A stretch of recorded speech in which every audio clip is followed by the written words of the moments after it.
tayong pag-uusapan.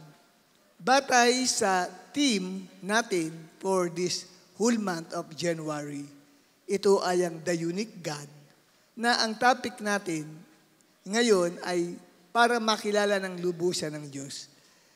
Last 2 Sundays ago, ay diniscuss natin ang patungkol sa isang katangian ng Diyos. Ano po yun? Ang Diyos ay isang seloso. Di ba? At ikalawa, ang Diyos ay banal.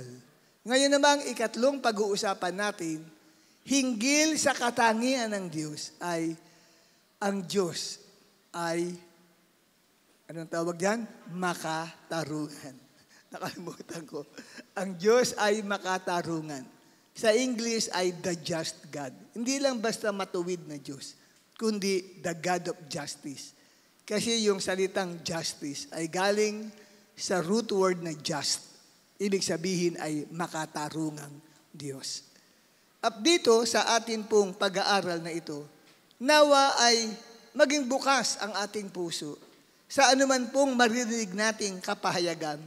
Kung ito man ay tumumbok sa atin pong buhay, ay Holy Spirit na po ang nangungusap sa bagay na iyon.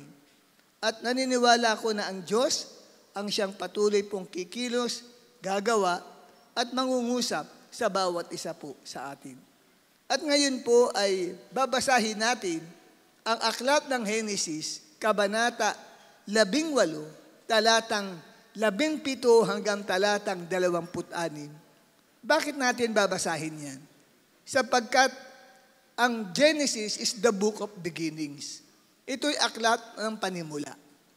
At yung salitang justice at yung salitang just o sa Tagalog ay pagiging makatarungan ay unang binanggit dyan sa portion na yan ng Scripture. The first mentioned word justice and just ay binanggit mismo sa book of beginnings. Okay? At doon ay pinakilala sino ba ang Diyos? At atin po itong tignan at mabigyan natin ng pansin. Verse 16. Sige, sabay-sabay po nating basahin ang sinasabi. Pagkatapos, umalis ang 3 lalaki at inihatid sila ni Abraham hanggang sa isang dako na natatanaw na ang Sodoma. Sinabi ni Yahweh, hindi ko dapat ilihim kay Abraham ang aking gagawin, sapagkat pinili ko siya upang maging ama ng isang malaki at makapangyarihang bansa. Sa pamagitan niya, ang lahat ng mga bansa sa daigdig ay aking pagpapalain. Pinili ko si Abraham upang turuan niya ang kanyang lahi na sumunod sa aking mga utos sa pamamagitan ng paggawa ng matuwid at pagpapairal ng katarungan. Kapag nangyari yun, tutuparin ko ang aking pangako sa kanya. Next slide. Kaya't sinabi ni Yahweh, katakot-takot na ang sumbong sa akin laban sa Sodoma at Gomora at napakalaki ng kanilang kasalanan. Kaya't bababa ako roon at alamin ko kung totoo nga o hindi ang paratang laban sa kanila. Umalis nga ang mga lalaki at nagpunta sa Sodoma, ngunit naroon pa rin si Yahweh sa tabi ni Abraham. Itinanong ni Abraham, lilipulan po ba ninyo ang lahat ng tao, ang mabubuti kasama ng masasama? Sakali pong may 50 mabubuting tao sa lunsod, wawasakin pa rin ba ninyo iyon? Hindi po ba nyo patatawarin ang lunsod alang-alang sa 50 iyon? Naniniwala po akong hindi ninyo idaramay ang mabubuti. Hindi ninyo gagawin iyon sapagkat kung ganito ang mangyayari, parehong magdurusa ang masama at ang mabuti. Hindi nyo magagawa iyon. Makatarungan ang hukom ng buong daigdig. At sumagot si Yahweh, hindi ko wawasakin ang lunsod alang-alang sa 50 mabubuting tao. Purihin ang Diyos sa pagkakabasa natin ng kanyang mga salita. At dito po, kapatid, ay ipinahayag ng Diyos kay Abraham ang kanyang plano na gawin, na gunawin ang syudad ng Sodoma at ng Gomora. Dahil ang kasalanan ng mga tao doon ay grabe daw, sabi, matindi ang kasalanan ginagawa ng mga tao sa lugar na yun. Ngayon, sa conversation ng Diyos at ni Abraham, ay ipinaliwanag sa atin, ano ba ang ibig sabihin ng pagiging makatarungan ng Diyos? Ano ang kahulugan ng tinatawag na God of Justice? O yung pagiging makatarungan ng Diyos. Ano ba ang katarungan ng Diyos? Batay dito sa conversation nila, yan po, God gives what is due to the deserving. Ito ang definition ng katarungan ng Diyos. Batay sa particular chapter and verses na binasa natin. Na ang Diyos ay nagbibigay sa sino man ayon sa karapat-dapat nga bang bigyan yung taong iyon. Kung ito man ay dapat patawan ng parusa, papatawan ng parusa. Kung hindi naman, pagpapalain ng Diyos. Yan po, kapatid, ang katarungang itinuturo dito. Ngayon, may paliwanag po tayo yan. Ang katarungan ng Diyos ay inihayag niya na yung mga karapat-dapat lamang na lipulin, ang lilipulin ng Diyos. Katarungan po yun, justice po yun. Ba't mo naman isasama yung mga hindi dapat hatulan, di po ba? Pag isinama mo, yung hindi dapat hatulan, wala kang katarungan doon. Tama po ba ako? Wala kang katarungan. Kasi idinamay mo yung mga hindi naman dapat isama. Naunawaan niyo po, hindi ganun ang Diyos. Ang Diyos, pag nagparusa sa taong masasama, hindi niya isinasama ang mga mabubuting tao. Hawakan mong kamay na iyong katabi, sabihin mo, mabuting tao ka. Amen? Hindi ka isasama ng Diyos sa mga paparusahan o lilipulin ng Diyos. Dahil bakit? Makatarungan ang ating Diyos. Palakpakan naman natin ang ating Panginoon. Kaya sabi sa huling paragraph na yan, sa paglipol ng Diyos sa mga masasamang tao, hindi kasama ang mga mabuting tao. Katarungan po yan. At ngayon, ano ba yung pinag-uusapan nila ni Abraham at ng Diyos? Ang paglipol ng Diyos sa siyudad ng Sodoma at ng Gomora. At yan po ang ating bibigyang pansin ngayon. Bakit nga ba pinlano ng Diyos lipulin ang mga masasamang tao sa lugar na yon? Pag-aaralan natin yan dahil mismo sa latter part ng aking pangangaral ay mayroong binabanggit si Apostol San Pedro na yung ginawang paggunaw sa Sodoma ay isang halimbawa na mangyayari sa hinaharap.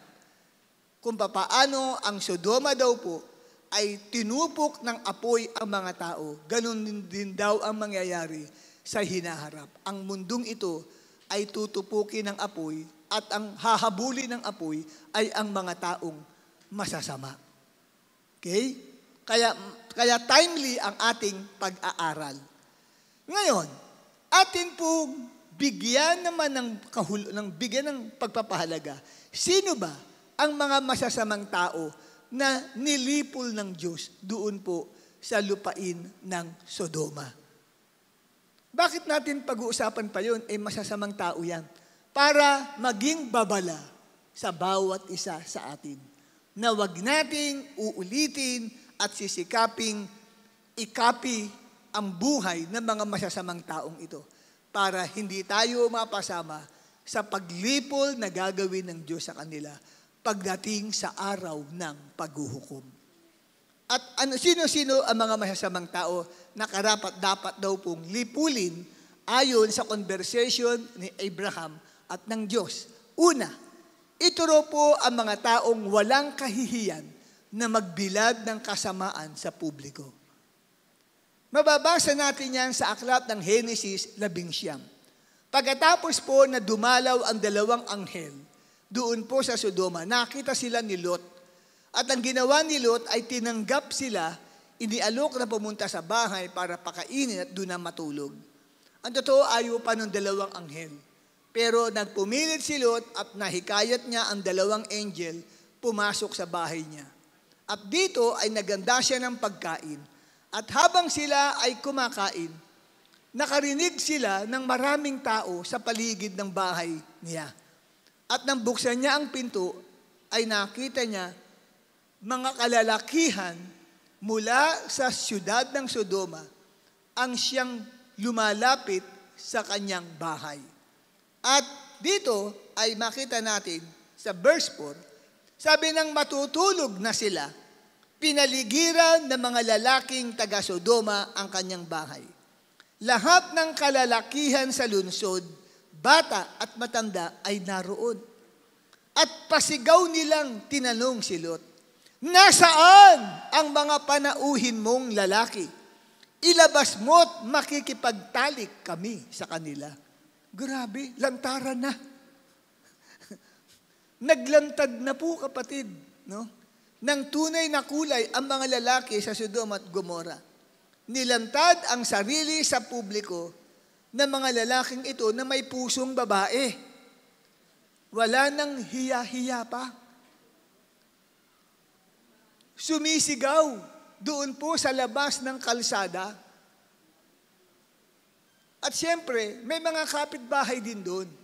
Bagamat maraming tao, mga lalaki na nasa labas, na napaliligiran ang bahay ni Lot, hindi na nahiya na magsabing, ilabas mo mga bisita mong guwapong mga lalaki dyan.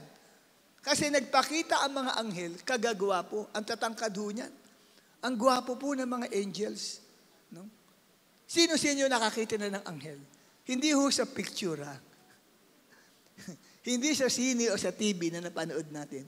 Personally, binuksan ng Diyos ang mata mo at nakakita ka ng anghel. Kagagwapo po ng may mga nag-a-appear na angel na hindi po maganda. Ang mukha ay mukhang kidlat. Kaya po hinimatay yung mga gwardiya nung makita nila yung angel na nagbukas ng pinto ng pintuan ng kuweba ng pinaglibingan sa Panginoong Jesus. Inimatay sila sa takot dahil ang mukha ba naman ng angel ay mukhang kidlat? Makakita ka pa naman ng mukhang kidlat. Kahit ang katabi mo kamukhang kidlat, hihimatayin ka dyan eh. Di ho ba? Pero may mga angel na nagpapakita na kagwapo.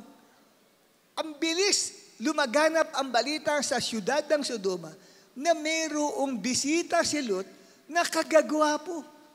Tingnan nyo ang mga nagpunta, mga bata, kahit bata pa lang, at mga matatanda.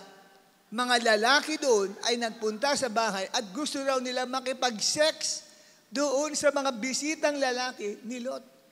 Nilantad na nila ang kanila pong kasamaan. Ngayon, meron ba kayong naaalala ngayon na lantaran na pagpapakilala na ganito ang kanilang buhay? Para sa Diyos, hindi pala maganda ang ganong bagay. At ano ang ikalawa, kapatid? Ang ikalawa ng mga masasamang tao ay ang may matinding paghahangad sa laman. Ito yung hindi na nila makontrol pa yung unpong paghahangad o pagnanasa sa laman. Sa Genesis 19, verse 5 to 7, ay mababasa po nilo dito na ang sabi, pasigaw nilang tinanong si Lot, nasaan ang mga panauhin mong lalaki? Ilabas mo, makikipagtalik kami sa kanila. Saan gagawin? Sa kalsada. Grabe itong mga taong ito. Ha? Ang tindi, ha? Lumabas si Lot at isinara ang pinto. Sinabi niya sa mga tao, wag mga kaibigan, napakasama ng gagawin niyong iyan. Hindi maganda yan. Alam niyo nung masabi na napakasama, lalo nagalit. Para ba nililibyok mo kami? Parang ganun. No? Lalo nagalit yung mga tao. So, nakita ho natin dito, matindi ang paghahangad ng mga lalaking ito sa kanilang kapwa lalaki. Ito, next slide natin, gusto kong ipaalam sa inyo, hindi kasalanan ang pagiging bakla at tomboy. Kung meron mang bakla at tomboy dito, kapatid, hindi mo kasalanan yan. Una, hindi mo ginusto na maging ganun ka. ikaw ay isang biktima lamang ng bagay na yan. Kaya nga, dapat kayo naming mahalin para mabago ang inyong buhay. Hindi natin dapat na insultuhin at biru-biruin ang mga bakla at tomboy. Kasi hindi po nila ginusto maging ganun sila. Kaya nga bago nila ilabas sarili nila, nag-open up pa yan. Nag-i-struggle. Di nga makilala ko ng identity nila eh. Di ba? Baka meron dito kapatid, ganyan. Damit babae ka, suot babae, babae ang buka, pero ang puso pala ay lalaki. Kaya lang hindi mo mai-open sa magulang mo. Nag-iisa ka na hinahanap mo ang totoong identity mo.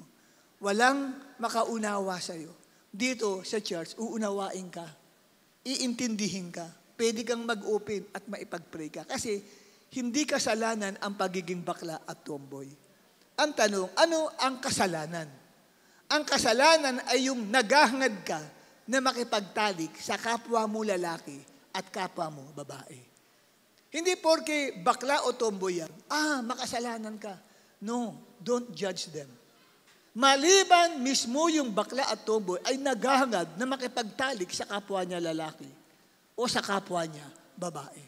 Ang tawag dyan sa ganyan ay practicing homosexuality na nakikipagrelasyon sa kapwa lalaki at kapwa babae. At ganun po yung nangyari sa Sodoma. No? Gusto nilang makipag-sex doon po sa mga lalaki. O tingnan ninyo kapatid, ang tawag doon ay practicing homosexuality. At mismo nasa Biblia po ang ganyang bagay.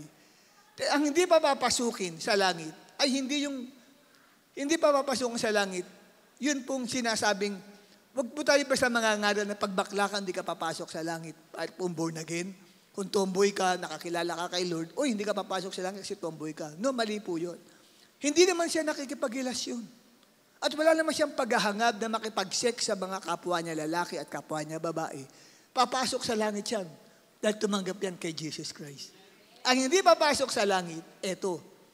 Hindi ba ninyo alam na ang mga makasalanan ay walang bahagi sa kaharian ng Diyos? Huwag ninyong dayain ang inyong sarili. Ang mga nakikiapid, sabi diyan, sumasamba sa Diyos-Diyosan. Tingnan niyo, maliliit ang sulat na babasa ko. Dati na ako makabasa niyan. Kaya nga nag-pray ako sa mga may kaya lang ang problema. Pagtapos gumaling, nagsuot uli ng salamin. Balik, totoo yan. Dapat nung mga pinag-pray, kasi pag tines nyo, parang malabo pa. Huwag mo agad ibabalik kasi nag-a-adjust yung mo. Nag-a-adjust yung muscle ng eyes mo eh. Yung problema, hindi kulang sa faith Suot agad Ayan, wala, natuloy. Di ba? Sa akin ganun.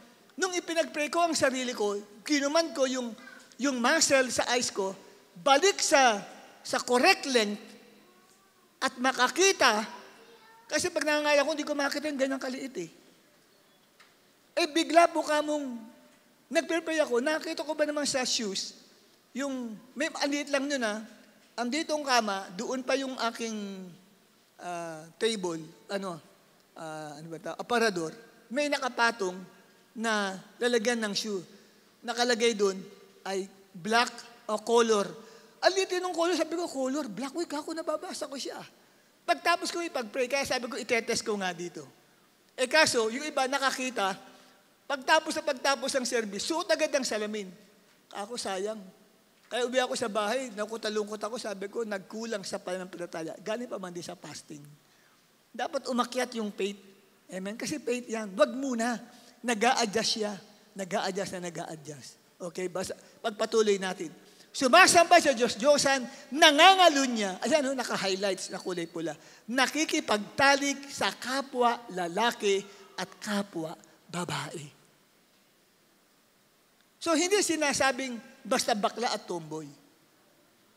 Kaya wag natin nga hatulan kung may makita tayong bakla na dumadalo sa church, tomboy na dumadalo sa church, uy, Brad, sis, di ka papasok sa langit, ganyan ka. No.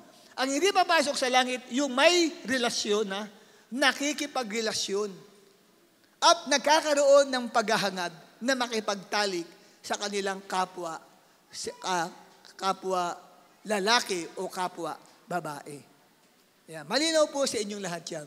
Kaya kung meron tayo nakitang brother na medyo mahinhin na ginakaganyan, pakita mo pagmamahal mo sa kanya, huwag mo lalayuan.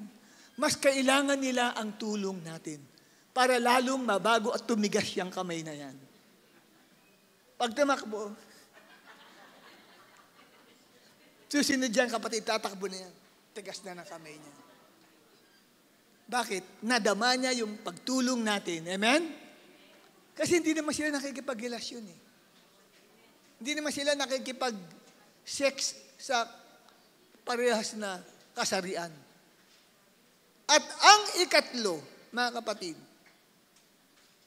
na masasamang tao na sinasabi ng Bible na lilipulin ng Diyos ay hindi marunong gumalang sa mga nakatataas sa kanila.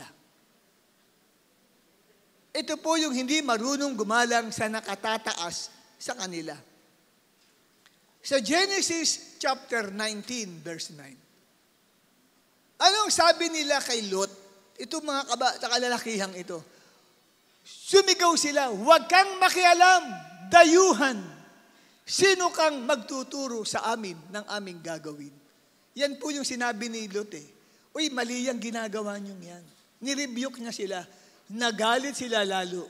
At ang sabi, tumabi ka kung ayaw mong masaktan ng higit kaysa sa kanila.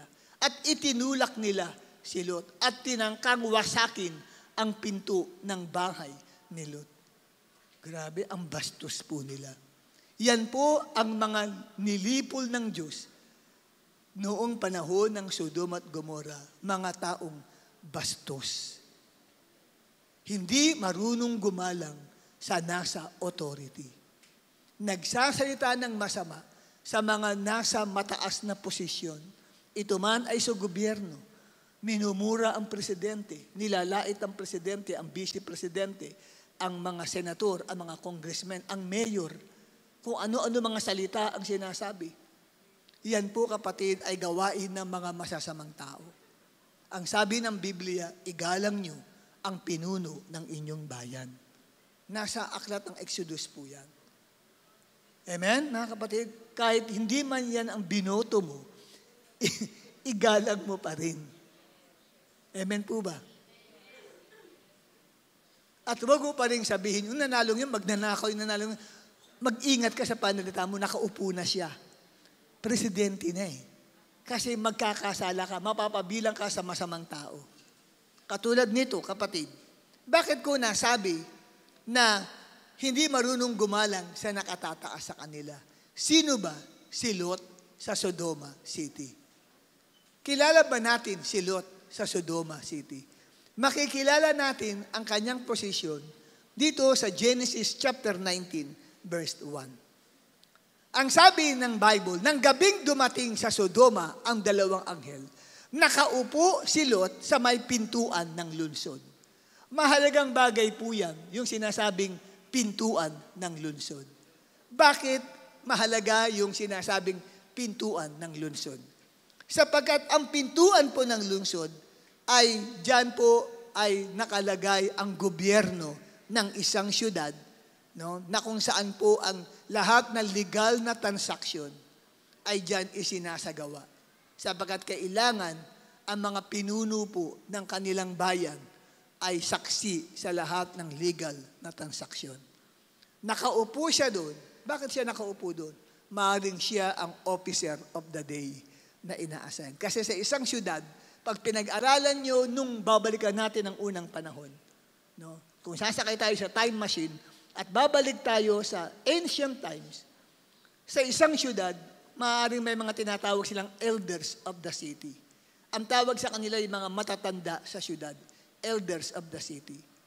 At yung mga elders of the city, kadalasan mga 10 o mahigit pa, na sila ang namiminuno sa isang syudad. At si Lot ay maaaring naging officer of the day at that time na dumalaw ang dalawang anghel. Kasi sabi sa Bible, nakaupo siya. Ano ang batayan?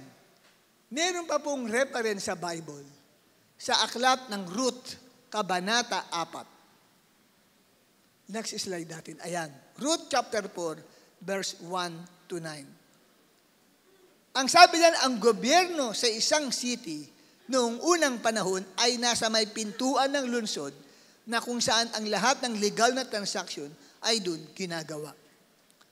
Sa verse 1, nagtungo si Boaz sa may pintuan ng lungsod. Di nagtagal, dumaan ang tinutukoy niyang pinakamalapit na kamag-anakan ni Elimelech. Pinsan, sandali lang. Maupo ka rito at may sasabihin ako sa iyo, sabi niya. Lumapit naman ang tinawag at naupo sa tabi ni Boaz. Tumawag si Boaz ng 10 pinuno ng bayan at inanyayahan ding maupo roon. Pagkatapos sinabi niya sa kanyang kamag-anak, ngayon nagbalik na si Naomi buhat sa Moab. Nais niyang ipagbili ang bukid ng kamag-anak nating si Elimelech. Sa palagay ko'y dapat mo itong malaman sapagkat ikaw ang unang may karapatang bumili niyon. Kung gusto mo, bilhin mo iyon sa harap ng mga saksing pinuno ng bayan. Kung ayaw mo naman, ako ang bibili. Anong sagot ng pinsan? Bibilhin ko yan, sabi dito. Agad naman sinabi ni Boaz, kung bibilhin mo kay Naomi ang bukid, kasama rin sa bibilhin mo ay si Ruth, ang Moabitang biyuda ng ating pinsan, upang ang bukid ay manatili sa angkan ng namatay. Pagkarinig niyon, sumagot ang lalaki, kung ganoon, hindi ko na gagamitin ang aking karapatan, sapagkat manganganib namang mawala ang sarili kong mana, ikaw na ang bumili. Ganito ang kaugalian sa Israel noong unang panahon. Kapag tinubos o binili ang isang ari-arian, hinuhubad ng nagpatubos o nagbenta ang kanyang sandalyas at ibinibigay sa bumili bilang katibayan ng kanilang kasunduan. Kaya't nang sabihin ng lalaki kay Boaz na siya na ang bumili, hinubad nito ang kanyang sandalyas at ibinigay kay Boaz. Matapos tanggapin iyon, sinabi ni Boaz sa matatandang pinuno at sa ibang naroroon, kayo ang saksi ko na binili ko kay Naomi ang lahat na nasa pangalan ni Elimelech. So, nagkaroon ng transaction doon mismo sa gate of the city. Bakit? Kasi doon po mismo nakalagay ang gobyerno. Doon nakaupo si Lot. So, sa makatuwid, si Lot ay isa sa mga pinuno ng bayan na binastos ng mga kalalakihang ito. Sino ka? Dayuhan ka lang dito para mangialam sa amin. Yan po ang karakteristik ng mga taong nilipol ng Diyos noong panahon ng Sodoma at Gomora. Hindi marunong gumalang sa leader. Maging sa leader, sino bang leader sa tahanan? Ang tatay at ang nanay. Kung ang tatay at nanay mo ay binabastos mo, masamang tao ka. Hindi, born again po ako. Walang born again na masamang tao. Ang born again ay mabubuting tao. Gumagalang sa magulang. Hindi minumura ang tatay at hindi minumura ang nanay. Pag inutusan ni tatay, sumusunod. At inutusan ni nanay, sumusunod din. Amen po ba? At sino ba kapatid ang namiminuno sa church? Ang pastor. Nariyan din kapatid ang mga primary leaders. Nariyan din ang mga cell leaders. Nariyan din ang mga division chiefs at mga department heads sa ating church. So, dapat pag nag-utos sila, susunod ka. Kasi kung hindi ka sumusunod sa utos nila, pwede kang mapabilang sa tinatawag ng masamang tao. Hindi naman sila magpapautos sa iyo o magbigti ka. Hindi ganun.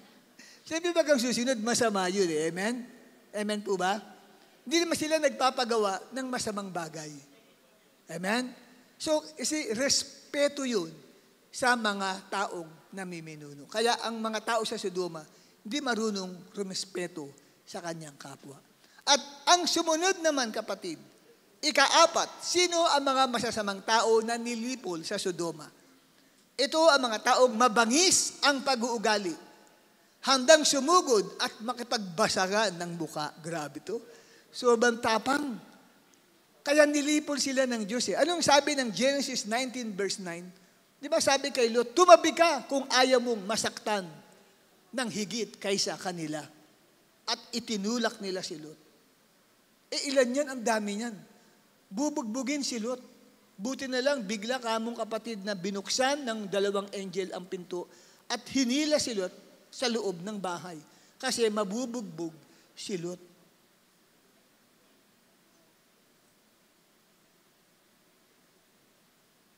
Kaya yung mga nilipol ng Diyos ng panahong yun, yan ang mga taong nakita natin na grabe kung magalit. Patayan ang gusto. Lumabas ka dyan! Nakikipagsuntukan, nakikipagsabunutan, nakikipagmurahan. Yan po, kapatid, ay hindi marapat. At ang ikalima, na mga masasamang tao na karapat dapat lipulin ng panahong yun, ay ang mga taong lumalabag sa karapatang pangtao. Bakit po kamo? Aba, private property na po nila Lot yun, di ba? Yung bahay, bubuksan mo na wala kang paalam sa may-ari. Di ba? Yan ay panlabag sa karapatang pantao. Violation of human rights po yan. Kasi may karapatan ka na proteksyonan mo ang bahay mo. Kasi private property yun. Pero yung pipilitin nilang, totoo, hindi lang tangkang buksan. Sa ibang translation, tangkang wasakin. Wawasakin ang pinto. Sino kayo para wasakin ang pinto? Di ba? Siyempre, tatawag na niya sa mga pulis, barangay. Tulungan niyo kami. Mayroong trespasser, di ba? May trespasser. So, yan yung mga taong nilipol ng Diyos sa Sodoma. At ang ika-anim, mga kapatid, nasa ika-anim na ba tayo? Tama. Okay? Mga masasamang tao sa Sodoma na nilipol ng Diyos, tumatalikod sa Diyos na hindi sinusunod ang utos ng Diyos. Sino yan? Yan po ay ang asawa ni Lot. Nakita po natin, kapatid, sa Genesis 9, verse 17. Pagkatapos, isa sa mga anghel ay nagsabi, iligtas ninyo ang inyong sarili. Huwag kayong lilingon. Tingnan niyo bilin ng anghel. Huwag kayong lilingon. Pag naramdaman na ninyo na winawasak na ng Diyos ang syudad ng Sodoma. Siyempre, naghihiyawan mga tao. Bakit pa paano winasak? Umuulan po hindi ho ng tubig. Umuulan ng apoy. Mula sa langit. Buhay ka, binabagsakan ka ng apoy kahit saan ka sumuling. Saan ko nakakita? Hinahabol ng apoy yung mga tao. Pag tinama, buti sana kung apoy lang. May asupre. Yung asupre, yun ang, nakakita na ho ba kayo ng gumagawa ng espalto?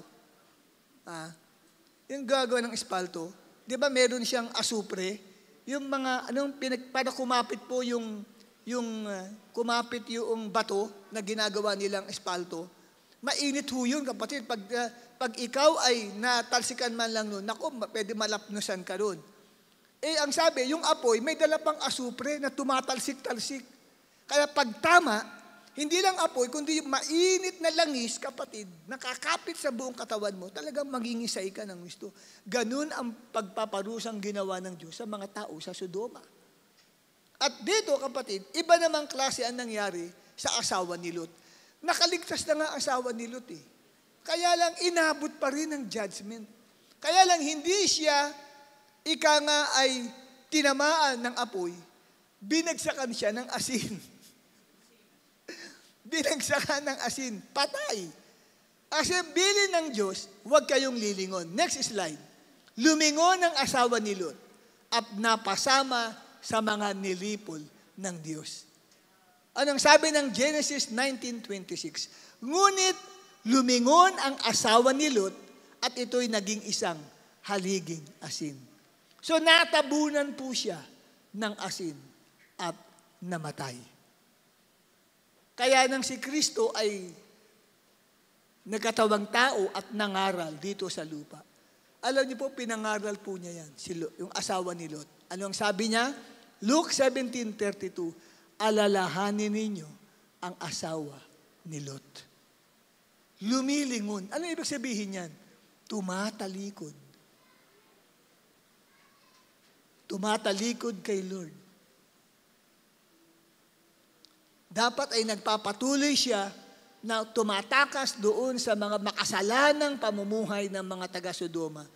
Lumingon pa. Ano ibig sabihin? Meron siyang hindi maiwan sa nakaraang buhay niya. Kaya yun po yung message na binaba ko noong first day ng Night of Revival. Sunugin ang inyong mga tulay na pinagdaanan sa buhay niyo para wala na kayong babalikan pa. Sa English, burn your bridges behind you para wala ka nang babalikan pa na past life mo. Kung magseryoso ka doon, sunog na. Kaya hindi ka na pwede makapag-backslide kasi wala ka nang babalikan pa. Nasunog na ang lahat ng tulay na pinagdaanan mo. No? Yung past life mo, past sinful life mo, wala na yun. Kaya gusto pang alalahanin, hindi mo na maalala, sinunog na yun sa subconscious mind mo. Okay? Ayan. Kaya mahalaga, nagpapatuloy po tayo. Amen, mga kapatid? Ang nangyari po sa Sodoma at Gomora, next slide yan. Ang nangyari po sa Sodoma at Gomora ay larawan ng darating na paghuhukom ng Diyos sa mundo para sa masasama. Yan ay mababasa natin sa 2 Pedro 2, talatang 6. Ano ang sabi ni Pedro? Sinumpa at tinupok ng Diyos ang mga lungsod ng Sodoma at Gomora upang maging babala. Asawa ni Babalu.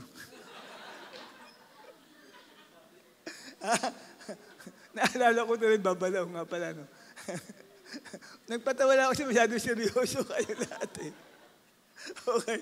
Upang maging babala sa masasama tungkol sa kanilang kasasapitan. So ibig sabihin, pag binabasa natin ng Genesis 19 patungkol sa nangyari sa Sodoma, hindi pala pas lang yun. Kundi meron palang pwedeng mauulit pala yun sa susunod na kabanata ng mundo. Next chapter ng buhay, mauulit-uli pala yan sa panahon natin. Hindi natin alam kung kailan na yan. Pero sabi mauulit pala yan. Para parusahan din ang mga taong masasama. Sa mamagitan, kapatid, ng ng pag-ulan ng apoy. 2 Peter chapter 3, tingnan naman natin, talatang 6 hanggang 7. Basahin po natin ng sabay-sabay. Ready, 1, 2, 3. Sa pamamagitan din ng tubig ng malaking baha, ginunaw ang daigdig ng panahong iyon. Verse 7. Sa pamamagitan din ng salitang iyon, ay nananatili ang mga langit at ang lupa upang tupukin. Yes,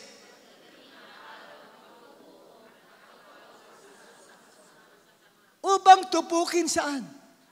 Anong tutupukin? Ang mundo. Ang mundo.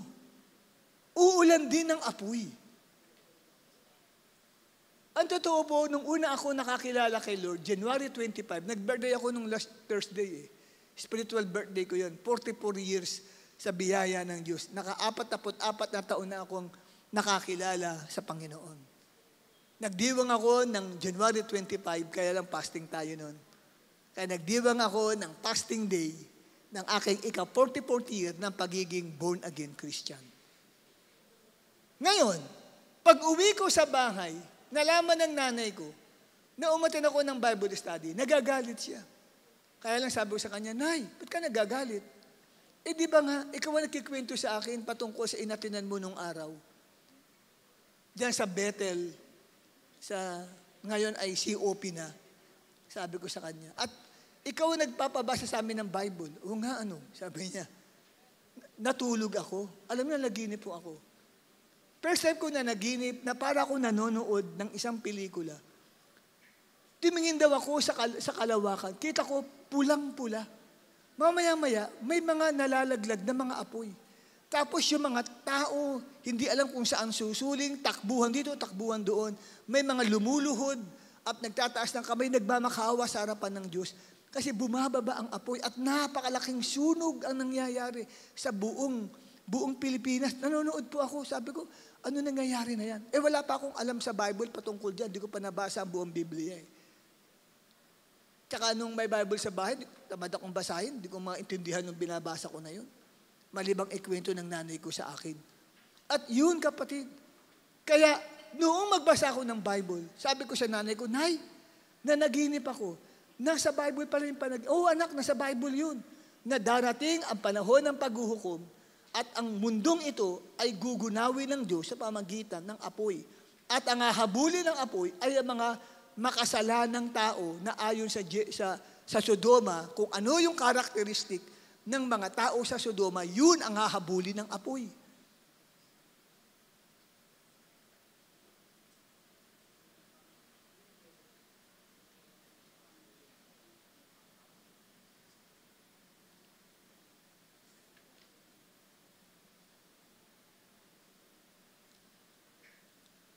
Kaya akala natin, ang buhay lang dito, kumain, matulog, magtrabaho, mag-aral.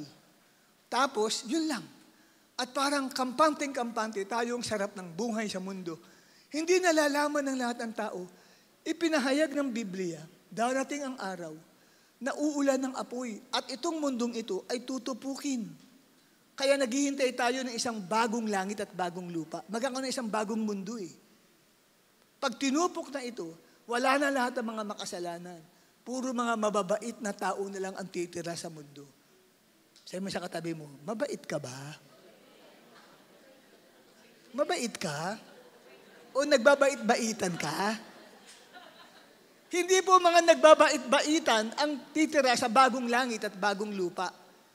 Eh, nasaan yung bagong langit, bagong lupa? Nasa 2 Pedro 3, talatang 13 hanggang talatang 14. Yun po, may ipapalit po sa mundo eh. Ang sabi nga, the home of righteousness. Tirahan ng mga mabubuting tao. Amen? Kaya ang mga mabubuting tao, hindi katulad ng asawa ni Lot, ang mga mabubuting tao nagpapatuloy sa paglilingkod sa Diyos. Kaya kamayan mo, katabi mo, sabi mo, mabuting tao ka. Bakit ka naging mabuting tao? Naglilingkod ka kay Kristo. Amen? Sumasampalataya ka kay Kristo.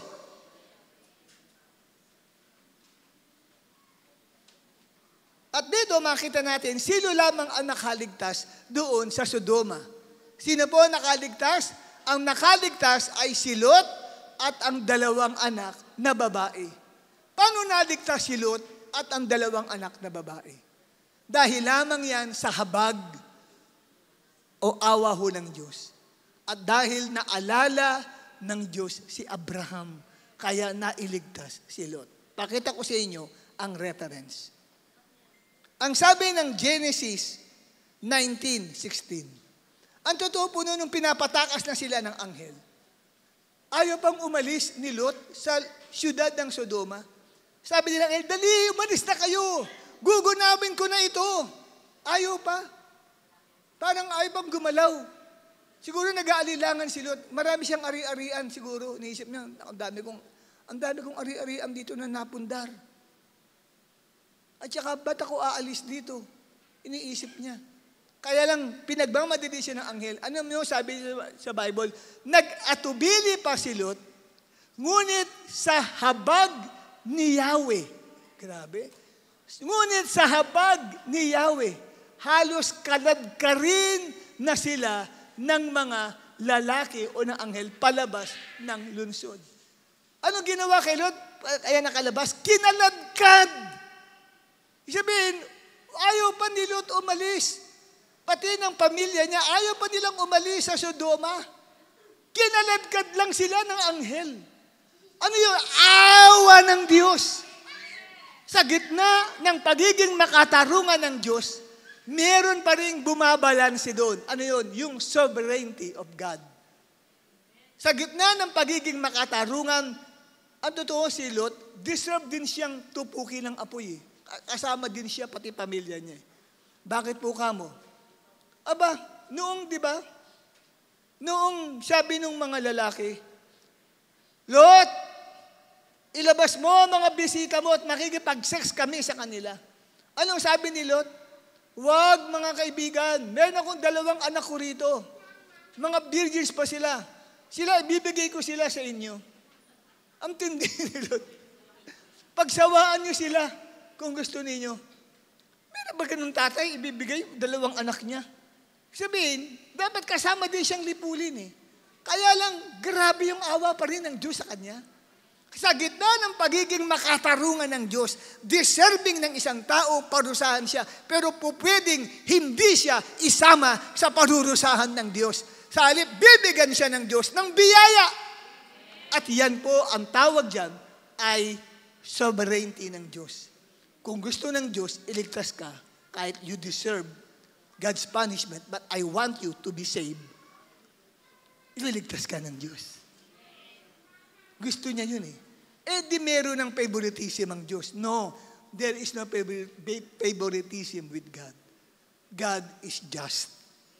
Kaya lang sa pagiging sovereign God niya, meron siyang pribilehiyo o karapatan na gusto niyang gawin. At hindi natin siya maki-question doon. Amen, mga kapatid?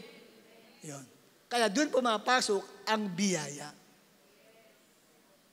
Ngayon, sa Genesis 19:29, ano ang sabi? Basahin po ng lahat ng kababaihan.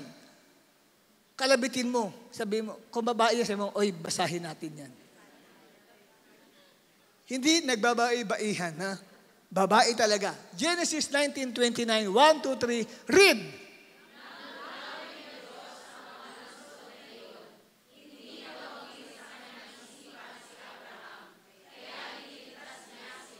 Grabe. Ano bang ginawa ni Abraham?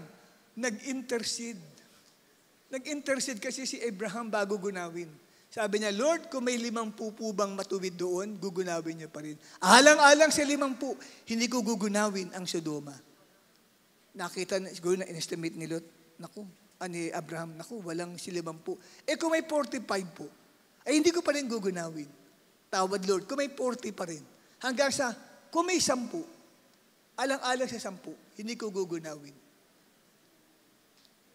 Siguro naisip ni Lord, hindi man lang sinabi, kung may isa po, may isa man lang, kahit man lang yung pamangkin niyang si Lot. Pero hindi na sinabi ni Abraham yun sa Diyos. Kaya lang, naalala niya si Abraham. May relasyon kasi si Lot kay Abraham. Mga mahal niyo sa buhay, kayo ang maaalala ng Diyos. Kaya ililigtas sila. Kasi naglilingkod kayo sa Panginoon. Kahit hirap na hirap kayong gumising sa umaga, nagpupumilit kayong bumangon, nagpupumilit kayong maligo para pumunta sa church na ito. Kaya pagdating ng araw ng paghuhukom, ililigtas niya pati mga anak mo, pati mga magulang mo, mga kapatid mo. Bakit? Naalala ka ng Diyos! Yan ay pagpapaalala sa atin sa Genesis 19:29. Kaya nakasulat yan. Dapat kopyahin mo yan. Itago mo sa puso mo yan. Naalala ng Diyos si Abraham, kaya iniligtas si Lot. Kaya naalala ng Diyos ikaw, kaya iniligtas ang buong pamilya mo. Na hindi isasama sa gagawing paggunaw sa mundong ito. Amen, mga kapatid? Kaya ano ang bumabalanse sa pagiging makatarungan ng Diyos? Nauna ko nang binanggit na yan. Skip na natin yan. Isa na lang. Wag na yan. Nauna ko nang, ayan. Ang sovereignty ng Diyos o soberenya ng Diyos ang nagbibigay ng biyaya sa atin para hindi tayo mapasama sa mga masasama na lilipulin ng Diyos sa araw ng paghuhukom. Kaya may biyaya. Ang biyaya pala ay dahil sa sovereignty of God. Hindi dahil sa pagiging makatarungan ng Diyos. Kasi pag sinabi makatarungan, deserve mong hatulan ka, bibigay sa iyo ng Lord. Paano naman kung undeserving yung tao? Di ba? Kung undeserving ka naman, pwedeng ibigay sa iyo ni Lord. Di ka karapat-dapat, pero papadama sa iyo ng Diyos ang pagmamahal niya. Kahit hindi ka karapat-dapat, ang tawag doon, hindi pagiging makatarungan, pagiging sovereignty. Sabihin, makapangyarihang Diyos, kontrolado niya ang lahat. Ito ang gusto ko sa iyo walang magagawa ang iba. Gusto ko itang iligtas.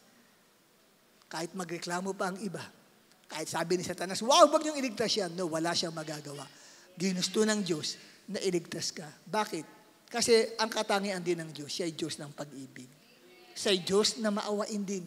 Kabilang side, Diyos ng pagkagalit din si Lord. Pero hindi lang yun. May Diyos siya ng pagmamahal at Diyos ng awa.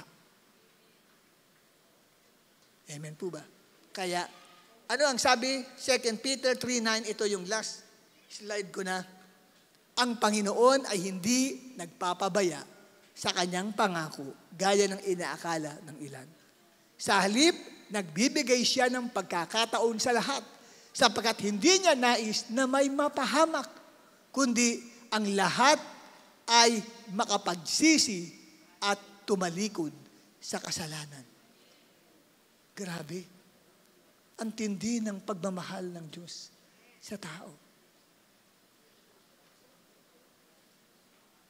Kahit marami tayong pagkukulang sa Diyos, pero siya pa rin ay nagpapakita at nagpapadama ng pagmamahal sa iyo't sa akin. Handa pa rin magpatawad ng Diyos sa ating mga pagkukulang. Amen? At ano ang dapat iganti natin sa nararanasan nating biyaya niya sa buhay natin? Ba't hindi tayo lumapit sa Kanya at magpasalamat sa kabutihang naranasan natin, sa awa niya sa buhay natin? Tayo, mga masasamang tao dati, ginawa niyang mabubuting tao. Awa lang ng Diyos yun. Alam mo, dati mong buhay, dating may lahi ka ni Diego Silang, si Diego Silang, dati kang may lahi ni Andres Bonifacio,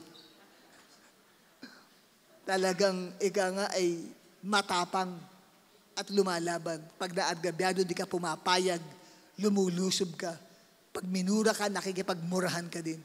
Pero, grabe, naging mabuti kang tao. Dati, iba. Dati pag araw ng linggo, nasa karerahan ka. Nasa sugalan. Pero ngayon, nasa church ka. Ang laki pagbabago ng Diyos sa buhay mo. Biyaya yun ng Panginoon sa iyo. Kaya ano gagawin mo? Pasalamatan mo siya sa umagang ito. Tumayo tayong lahat.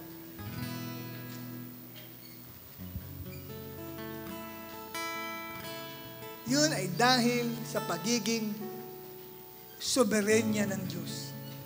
Nagpakita siya ng biyaya sa iyo at sa akin.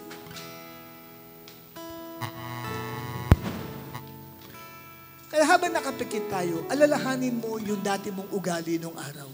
Nung hindi ka pa nai-involve sa ganitong gawain. Di ba? Ibang klase ka. Mabagis ka. Nakikipagsabunutan ka sa nanay mo nung araw siguro. Nakikipagsagutan ka sa kanila.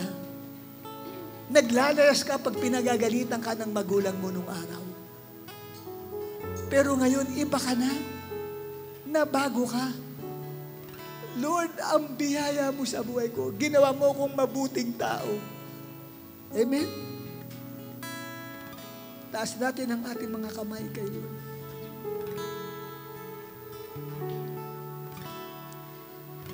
Your kindness leads me to repentance. Wow, hallelujah.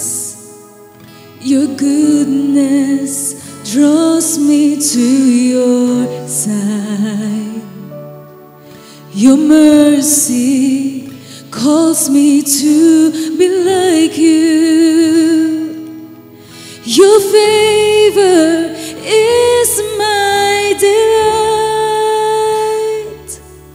Your kindness leads me to repentance. Your goodness draws me to your side. Your mercy calls me to be like you. Your favor is my delight. Every day I'll awaken my praise and pour out a song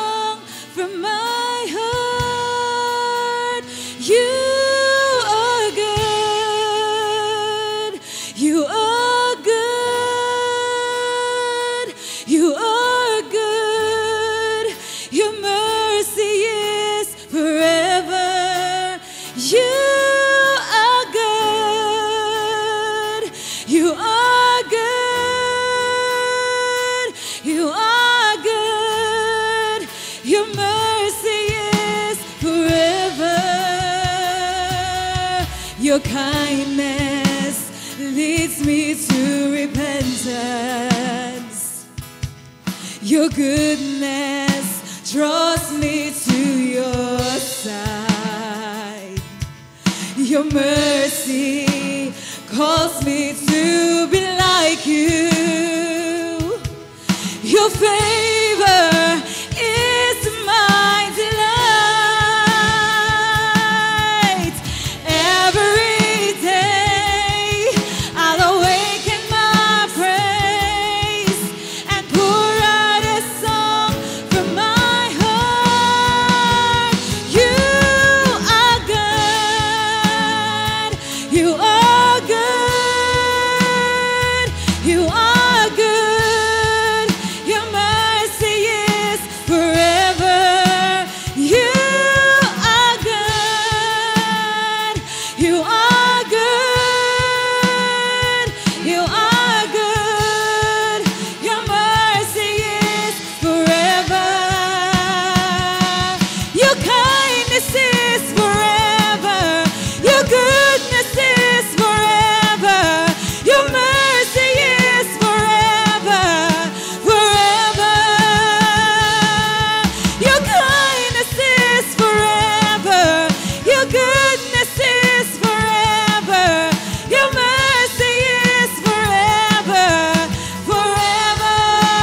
You are good. You are good.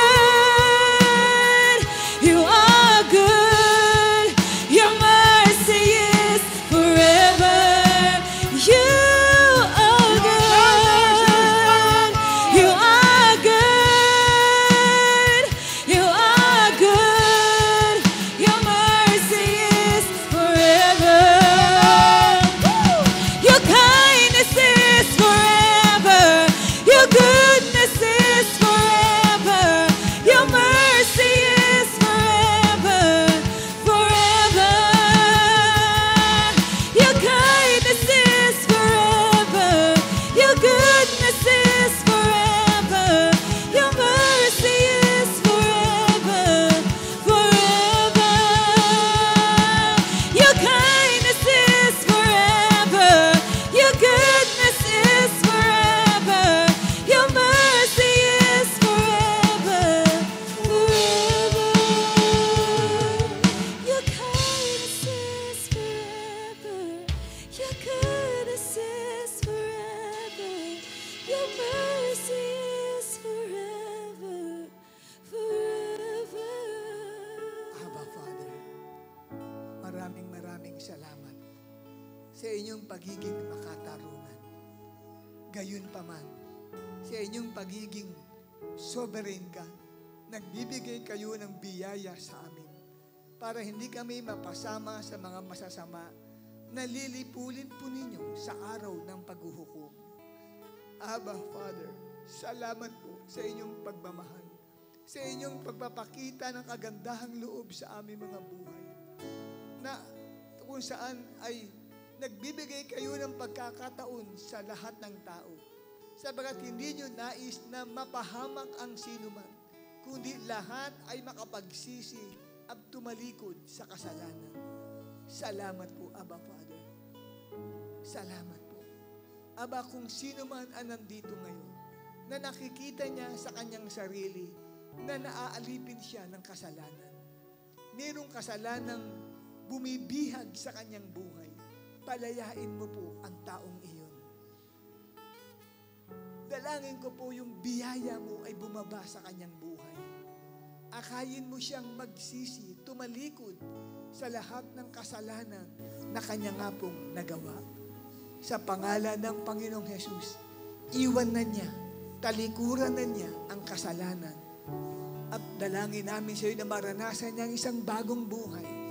Kung sino man nandito ngayon, hindi pa po siya lubos na ligtas. Ibig sabihin po, Abba, Father, hindi niya sigurado sa sarili niya kung siya po ay isang saved, na siya ay exempted sa paghuhukom po ninyo.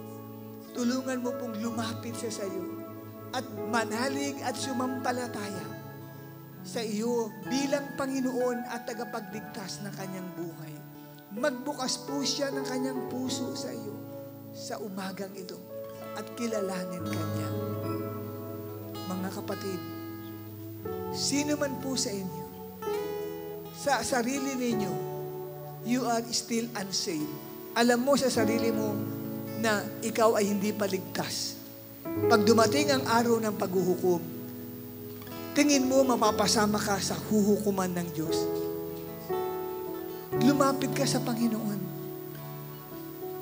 Alam niyo ang sikreto doon. Pagtitiwala kay Kristo. Anyayahan mo siya sa puso mo. Muli mong isuko ang buhay mo kay Jesus. Papasukin mo siya. Ang sabi ng Bible, sapagkat gayon na lamang ang pag-ibig ng Diyos sa lahat ng tao, na ibinigay niya ang kanyang bugtong na anak na si Yesu Kristo, upang ang sino may sa kanya'y sumampalataya ay huwag mapahamak o huwag mapunta sa araw ng paghuhukom, kundi magkaroon ng buhay na walang hanggan. Kapatid, lumapit ka kay Jesus.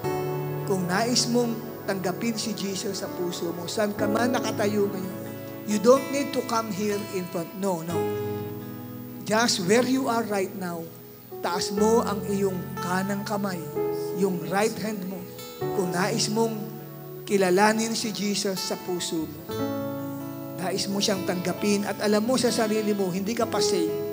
You know from the bottom of your heart that you are not yet saved and you want to get saved. Taas mo ang kanang kamay mo, kapatid. Sige. Ayan. At sa iyong pagkataas ng iyong kanang kamay, sumunod ka sa prayer na ito na galing sa iyong puso. Tiyakin mo, it comes from the bottom of your heart. At sabihin mo ang prayer na ito. Panginoong Jesus, patawarin mo po ako sa lahat ng mga kasalanan na nagawa ko laban sa iyo. Binubuksan ko ang aking puso. At ako'y sumasampalataya na ikaw ang aking Panginoon at tagapagligtas ng aking buhay. Panginoong Jesus, tinatanggap kita ngayon. Pumasok ka sa puso ko. At mula sa araw na ito, ay paglilingkuran kita. Salamat po sa kamatayan mo sa krus para sa akin. Tinubos mo ang aking mga kasalanan. Binigyan mo po ako ng panibagong buhay. Ginawa mo na akong anak ng Diyos. Pinatawad mo na ang lahat kong kasalanan. Kaya ngayon ako ay ligtas na. Hindi na ako isasama pa sa lilipulin mo pagdating ng araw ng paghuhukom. Iligtas mo rin ang aking buong pamilya sa pangalan ni Jesus. Amen. Amen. Palapakan natin si Lord. Glory to God. Kung ginawa mo yan, tagos sa puso mo, ligtas ka na. Nasa Bible po yan. Ang sino mang sumasampalataya kay Jesus ay may buhay na walang hanggan. Ligtas na po kayo, sister. Pati ang anak mo, tumanggap kayo kay Jesus. Ligtas na kayo. Amen? Kaya kamayan mo katabi mo, sabi mo, ligtas na ako. Hallelujah. Sige.